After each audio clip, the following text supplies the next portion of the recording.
AudioJungle. 사고가 납니다. 일하던 노동자가 죽습니다. 기사가 나죠. 기업이나 관련 기관에서 다시는 이런 일이 안 생기게 할 것처럼 말을 하거나 아님 그마저도 아무 일도 일어나지 않은 것처럼 조용히 지나가죠. 아빠를, 남편을, 아들을 잃은 가족들의 피 맺힌 몸부림을 남긴 채 벌금 몇 푼과 말단 관리자의 징계만 남긴 채 그리고 며칠 뒤에 혹은 몇 달 뒤에 똑같은 일이 어디선가 또 발생합니다.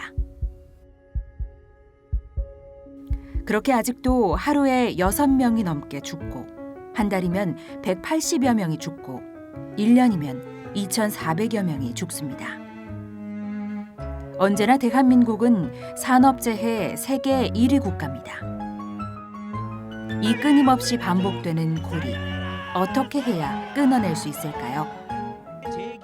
이 고리를 끊어내기 위해 만든 법, 중대재해처벌법. 과연 노동자의 생명과 안전한 삶을 지키는 새로운 무기가 될 수 있을까요?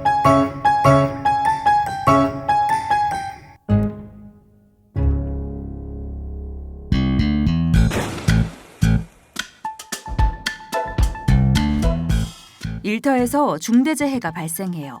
그러면 근로감독관이 쫓아오죠. 와서 사업주의 산업안전보건법 위반을 따집니다. 또 한편에서는 경찰이 업무상 과실치사를 따지죠. 그 따진 결과를 가지고 검찰에 가고 재판을 가죠. 그 결과는 대부분 업무상 과실치사로 중간관리자나 현장 책임자가 몇 푼의 벌금이나 집행유예로 솜방망이 처벌을 받는 것으로 끝납니다. 매번 이런 식이다 보니 중대재해 재범률은 모든 범죄 중에서 가장 높습니다. 사람이 죽어도 계속 중대재해가 반복해서 발생을 해도 정말 가벼운 처벌, 그리고 그 가벼운 처벌의 대상도 뭐 대표이사나 소위 윗선이 아닌 그러니까 중간 관리자, 언제든 갈아치울 수 있는 또 다른 누군가였기 때문에 사실 자본 입장에서는, 사업주 입장에서는 별로 신경 쓰지 않아도 되는 법이었던 거죠. 산업안전보건법이. 이제 중대재해가 발생하면 산안법과 형법상 업무상 과실치사에다가 중대재해처벌법을 적용해서 처벌을 하게 됩니다. 재해로부터 노동자를 보호하는 법이 하나 더 만들어지게 된 것이죠. 그런데 이것이 단순히 법을 하나 더 하기만 한 것은 아닙니다. 누가 책임을 지느냐가 달라졌습니다. 기존의 산안법에는 안전의무 이행자는 사업주로 되어 있습니다. 중대재해가 발생했을 때 의무 위반으로 처벌을 받는 것이 사업주입니다. 얼핏 생각하면 사업주가 사장이죠. 개인 사업주의 경우는 사장이 맞는데 법인은 사업주가 사장이 아니라 법인이 사업주입니다. 현대중공업으로 치면 사업주가 법인인 현대중공업입니다. 회사가 안전의무행위의 주체이게 된 것이죠. 그래서 중대재해가 나면 회사를 처벌할 수 없기에 의사결정권자인 대표이사 보고 책임지라고 할 수 없기에 결국은 중간관리자나 현장관리자 선에서 마무리 질 수가 있었습니다.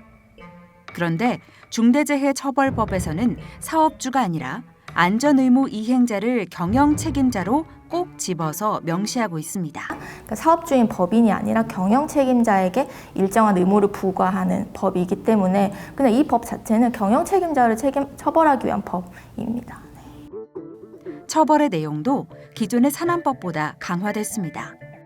벌금이 몇 배로 많아졌습니다. 무엇보다 위반 사항이 밝혀지면 1년 이상의 징역형 처벌을 받을 수 있습니다. 솜방망이 처벌의 문제를 해결하기 위해서 1년 이상의 형사처벌이 들어오고 그다음에 법인에 대한 벌금이나 이런 것들도 강하게 들어오고 또 피해자에 대해서는 징벌적 손해배상을 할 수 있도록 들어온 게 있고요. 그다음에 이제 꼬리 자르기 처벌이라고 하는 게 결국에는 어떤 처벌이라고 하더라도 말단 관리자를 처벌하면 기업의 조직적인 문제를 해결할 수 없기 때문에 경영 책임자를 처벌하도록 한 것이 이제 가장 첫 번째 특징인 것이고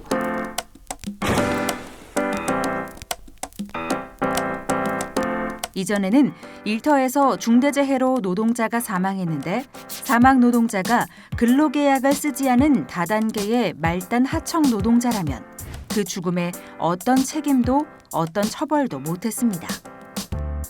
근로기준법상의 근로자만을 한정하고 있었기 때문에 근로계약을 쓰지 않은 노동자는 보호하지 못한 것이죠. 그러나 중대재해처벌법에서는 근로기준법상의 근로자라는 문구를 날리고 종사자라고 규정하고 있습니다. 한 사업장에서 일을 하는 사람들은 모두 중대재해처벌법의 대상이 되어 중대재해로부터 보호를 받게 되는 것이죠. 일터에서 중대한 사고가 나거나 일터에서 나온 특정 유해물질로 암에 걸릴 경우에 이전에는 사망이 아니기 때문에 거의 처벌되지 않았습니다. 그러나 이제 중대재해처벌법으로 처벌을 할 수 있게 됩니다. 최근 창원에서 많은 노동자들이 급성 중독으로 판명되면서 이 사업장에 질병중대재해 1호로 노동부가 압수수색에 들어갔습니다.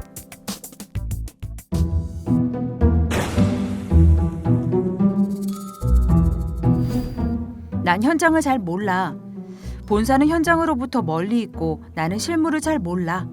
실무는 다른 사람이 했지. 중대재해가 일어날 때마다 경영 책임자나 임원, 관리자가 하는 말들이죠. 이런 말들은 고의가 없었다는 중요한 법적 근거가 되어 왔습니다. 이제 이런 말들은 끝났습니다. 중대재해기업처벌법은 경영 책임자가 지시했는지 안 했는지가 중요한 것이 아니라 법에 근거한 안전보건 의무를 경영 책임자가 했는지를 따져 처벌하는 것입니다.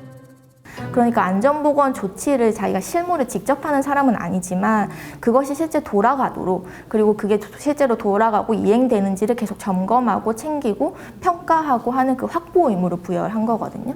그래서 이전처럼 뭐 자기는 몰랐다라거나 나는 현장을 모른다라는 게 사실 의미가 없어진 게 그냥 경영 책임자를 콕 집어서 네가 이러이러한 조치들을 제대로 현장에서 하도록 확보해라, 점검해라라는 의무를 부여한 것이기 때문에 만약에 자기가 몰랐다라거나 안 했다라고 얘기를 한다면 자기의 범행을 자인하는 것에 불과하게 된 상태입니다.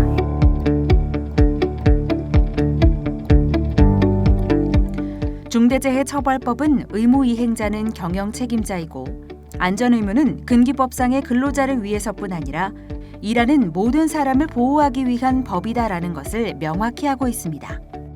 따라서 하청 노동자나 특수고용 노동자의 중대재해도 원청의 경영 책임자가 책임을 지게 되는 것이죠.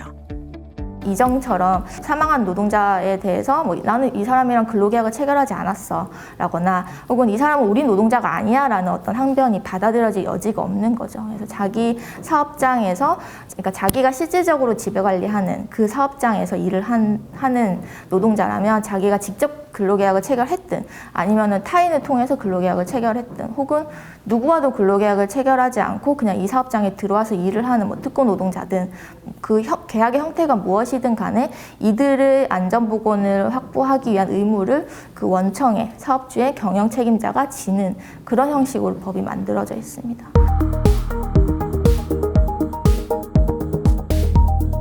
어떤 기계에 의해서 협착 사고로 노동자가 크게 다친 사건이 일어났는데 몇 달 있다 같은 사고로 노동자가 사망을 해요.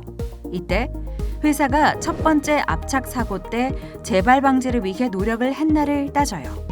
안 했으면 의무 위반으로 봐서 경영 책임자는 처벌 대상이 됩니다.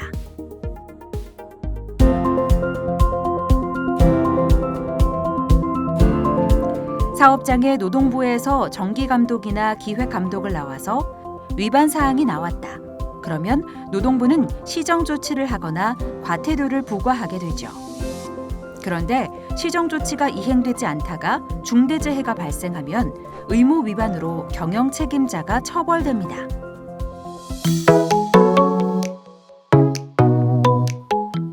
경영 책임자는 중대재해를 예방하기 위한 여러 가지 의무들이 있습니다. 이와 관련해서 중요한 경영 책임자의 의무 중 하나는 재해 예방을 위한 인력 배치와 이를 위한 예산을 확보하는 의무입니다.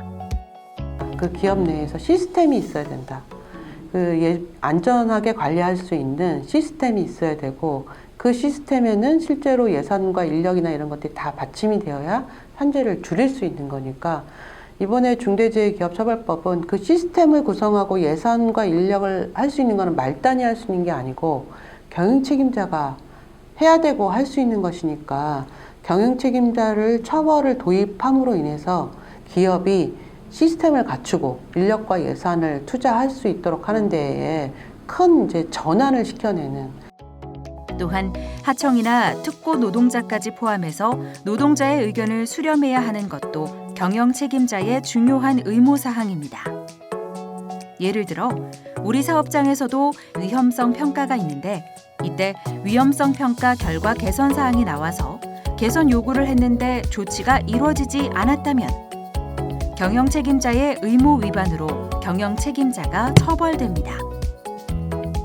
산업안전보건위원회에서 개선 요구를 했는데 개선이 안 됐어도 경영 책임자의 의무 위반으로 경영 책임자가 처벌됩니다.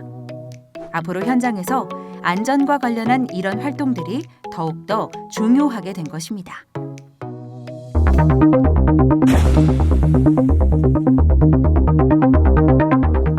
현재 중대재해기업처벌법에는 5인 미만 사업장은 아예 빠지고 50인 미만 사업장은 2년 유예가 됐습니다. 지난해 산업재해로 숨진 노동자의 80.7%가 50인 미만의 사업장에서 발생했는데 너무 많은 노동자들이 중대재해기업처벌법의 보호를 받지 못하게 된 것이죠.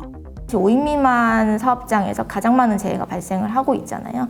근데 단순히 그들이 영세하다라는 이유로 그냥 적용을 받지 않는 것인데 저는 그거는 아무런 법적 근거가 없는 방식이라고 생각을 하고 오히려 영세하면 더 지원해주고 뭐 기술이든 비용이든 정부가 필요한 기간만큼은 지원하면서 이들의 역량을 향상시키는 게 맞다고 생각을 하고 그래서 적절한 사업주로서 경영 책임자로서 자기 의무를 질 수 있는 역량을 키워주는 게 맞죠. 근데 그냥 법을 적용하지 않고 그냥 봐준다라는 방식은 정말 적절하지 않은 것 같고 오히려 5인 미만 사업장이기 때문에 더 영세하고 거기서 일하는 노동자들 더 취약하고 더 조직되지 못하고 이런 문제들이 있는데 이런 중대재해 대응에 있어서까지 차별받는 것은 굉장히 부당하다고 생각을 합니다. 그래서 이거는 위헌성도 굉장히 높아서 헌법소원도 진행 중에 있고 어떤 일정한 요건 하에서 중대재해가 발생했는데 이건 누가 보거나 명명백백한 경영 책임자의 의무 위반으로 보이는 것들이 있죠.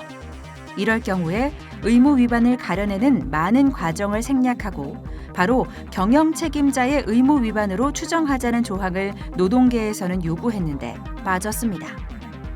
그게 삭제되어서 지금처럼 이제 대기업이 로펌하고 계약을 맺어가지고 각종 법기술을 지금 로펌하고 계약 맺어서 로펌의 뭐 전직 노동부, 전직 검찰, 전직 뭐 안전 전문가들을 막 유치해서 막 꾸려놨거든요. 그 로펌들이 수많은 현란한 법기술을 동원할 거라고 보는데 그래서 인과관계 추정 조항이 이제 제외되어서 특히 대기업들이 로펌과 계약을 맺은 법기술을 활용해서 빠져나갈 것들이 이제 예상이 되고 그런 측면에서 이게 굉장히 이제 이 삭제가 인과관계 추정 조항이 삭제된 것이 큰 문제가 있다라고 좀 보고 있고. 건설이나 조선업은 사고의 구조적인 요인의 하나가 공기 단축 문제인데 이것도 빠져 중대재해 발생의 근본 원인을 제거하지 못하게 됐습니다. 지난 광주 학동 아파트 붕괴 사고가 공무원의 인허가 상위 문제도 한 요인이었습니다. 공무원을 처벌해야 사고를 예방할 수 있는데 해당 공무원을 처벌할 수가 없게 됐습니다. 16년 전 매년 최악의 살인 기업을 선정하고 기업살인법 제정을 요구하기 시작합니다.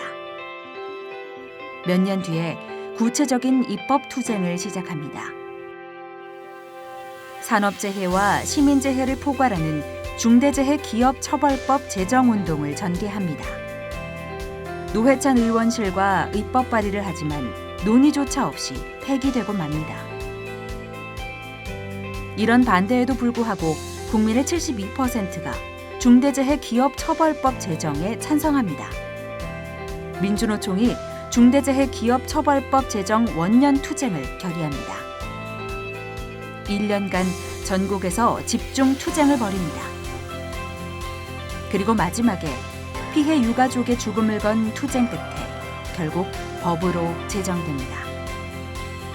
그리고 시행됐습니다. 이 법을 만들고 통과하는 그 모든 과정 하나가 민주노총 전체 우리 조합원들이 함께 싸운 법입니다. 이 법이 정말 현장을 바꾸는 법이 되도록 법이 꼭 제대로 집행이 되어서 모든 노동자들의 산재가 죽음의 사슬이 끊어지는 법이 되도록 우리 조합원들 같이 함께 싸웠으면 좋겠습니다. 그 1, 2년 안에 판가름이 될 것 같습니다. 이 법이 종이호랑이 되지 않도록 함께 싸웠으면 좋겠습니다. 이렇게 어렵게 만들어진 법이 노동자에 대한 법원의 소극적인 판결과 대형 로펌과 중대기업 처벌법에 대한 대규모 대응팀을 구성한 대기업들의 극악스런 대응 때문에 잘못하면 종이호랑이 될지도 모릅니다. 이 법이 그냥 단순히 뭐 법원이나 검찰이나 노동부가 알아서 저절로 뭔가 잘 적용해서 우리 현장에서 안전해질 거라고 생각하지는 않습니다. 분명히 노동조합이 있는 사업장과 없는 사업장, 그리고 있는 사업장에서도 노안 활동들을 제대로 하고 쟁취하는 사업장과 아닌 사업장은 크게 차이가 있을 거라고 생각을 하거든요. 평소에 현장이 안전해지도록 만들기 위해서는 저는 분명히 노동조합의 힘이 필요하고 노동조합이 제대로 이것을 활용하고 기존에 우리가 중대재해 대응이랑 뭐 노안 활동 했던 거랑 충분히 그 결합시켜서 더 발전시키는 방식으로 활용하는 곳에서만 저는 이 법이 제 의미를 가질 수 있을 거라고 생각을 합니다.